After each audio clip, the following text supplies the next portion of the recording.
সেইটোৱে শাসকীয় পক্ষৰ বিধায়ক হ'লে সকলো মাফ আছে সেইটোৱে মানে কথাটো হৈছে কি গোটেই মূৰৰ পৰা গেলিছে গোটেই বিজেপি দলটো তেওঁলোকৰ গুণ্ডাগিৰিটো তেওঁলোকৰ এই অভদ্ৰ এই অসভ্য আচৰণ এইটো গোটেই মূৰৰ পৰা তললৈকে সকলোৰে গাত আছে সেইকাৰণে অধ্যক্ষই কওক উপাধ্যক্ষই কওক যোনেই নকওক মুখ্যমন্ত্ৰীয়ে কওক বিজেপিৰ সভাপতিয়ে কওক কোনেওতো অধ্যক্ষই তেওঁৰ সদনৰ পৰা বহিষ্কাৰ কৰা বা উপাধ্যক্ষই বহিষ্কাৰ কৰিব লাগিছিল নকৰিলে দলৰ সভাপতিয়ে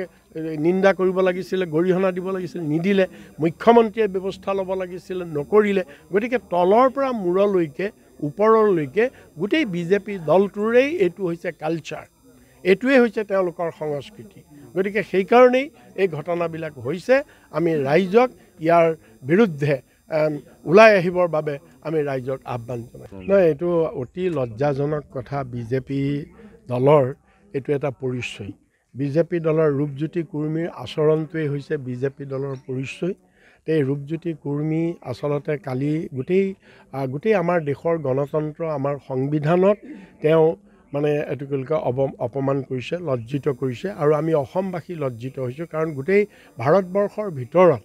নোহোৱা নোপোজা ঘটনা হৈছে যে বিধানসভাত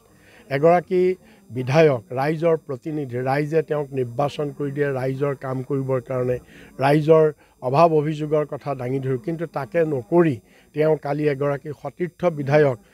অখিল গগৈ ডাঙৰীয়াক বিধানসভাৰ ভিতৰত মাৰিবৰ কাৰণে চোচা লৈছে যে এইটো এটা গুণ্ডাগিৰিত চূড়ান্ত পৰ্যায় পাইছেগৈ বিজেপিৰ আৰু আজি অলপ দিনৰ পৰা আমি দেখিছোঁ বিভিন্ন বিজেপিৰ নেতা পালি নেতাই বিভিন্ন ধৰণৰ গুণ্ডাগিৰিৰ আশ্ৰয় লৈছে অসমখন তেওঁলোকে জংঘল ৰাজত অসম নিবলৈ বিচাৰিছে আজি কিছুদিনৰ আগতে আমাৰ চামগুৰিত আমাৰ ৰকিবুল হুছেইন ডাঙৰীয়া তাৰ আগৰ বিধায়ক মন্ত্ৰী আৰু বৰ্তমান ধুবুৰীৰ সাংসদ তেওঁক দিন দুপৰত বিজেপিৰ গুণ্ডাই ৰাস্তাত তেওঁক মাৰিছে আনকি প্ৰাণে মৰাৰ নিচিনা এটা পৰিস্থিতি হৈছিল তাৰপিছত আজি দুদিনমানৰ আগত আপোনাৰ ভুৱন পেগুৰ নেতৃত্বত আন এজন বিজেপি বিধায়ক জোনাইৰ তাত আমাৰ ব্লক কংগ্ৰেছৰ সভাপতিকে ধৰি আজি তাতো আমাৰ ৩-৪জন কংগ্ৰেছ কৰ্মীক তেওঁলোকে প্ৰহাৰ কৰিছে তেওঁলোকে মাৰিছে শাৰীৰিকভাৱে তেওঁলোকে এতিয়া চিকিৎসাধীন হৈ আছে দুইটা হাত ভাঙি গৈছে তাৰ কিছুদিনৰ আগতে ৰাহুল গান্ধীৰ যেতিয়া পদযাত্ৰা হৈছিলে সেই পদযাত্ৰাত আমাৰ সভাপতি ভূপেন বৰা ডাঙৰীয়াক চতিয়াৰ বিজেপি বিধায়ক পদ্ম হাজৰিকাৰ ছত্ৰছায়াত থকা বিজেপিৰ গুণ্ডাই ভূপেন বৰাক মাৰিছিলে ভূপেন বৰাক শাৰীৰিকভাৱে আঘাত কৰিছিলে গতিকে এইটো হৈছে বিজেপিৰ এইটোৱে হৈছে গুণ্ডাগিৰিৰ চৰিত্ৰ আমি ইয়াক ধিক্কাৰ দিছোঁ আৰু ৰাইজে ইয়াৰ বিচাৰ কৰিব ২৬ চন আহি আছে গতিকে এনেকুৱা যদি গুণ্ডাগিৰি কৰা নেতৃত্বৰ হাতত গুণ্ডাগিৰি কৰা দলৰ হাতত অসমৰ ভৱিষ্যত কি অসমৰ ৰাইজে চিন্তা কৰিব লাগে যে তেওঁলোকে পাতি দিয়া প্ৰতিনিধিৰ যদি আচৰণ এনেকুৱা হয় এনেকুৱা যদি গুণ্ডাগিৰি হয় গতিকে আৰু বিধানসভাৰ নিচিনা পবিত্ৰ সদন যাক যি গোটেই সকলো ৰাইজে সন্মান কৰে পবিত্ৰ সদন বুলিয়ে তাক কোৱা হয় সেই পবিত্ৰ সদনৰ তেওঁ মৰ্যাদা হানি কৰিছে কিন্তু বিজেপি দল নীৰৱে আছে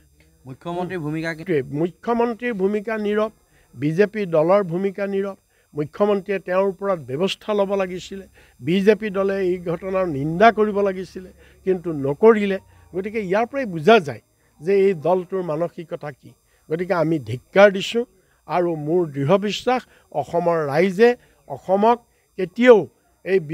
জংঘল ৰাজত পৰিণত হ'বলৈ নিদিয়ে আৰু তাৰ কাৰণে ৰাইজে যি ব্যৱস্থা ল'ব লাগে ২৬ চনত ৰাইজে ব্যৱস্থা ল'ব।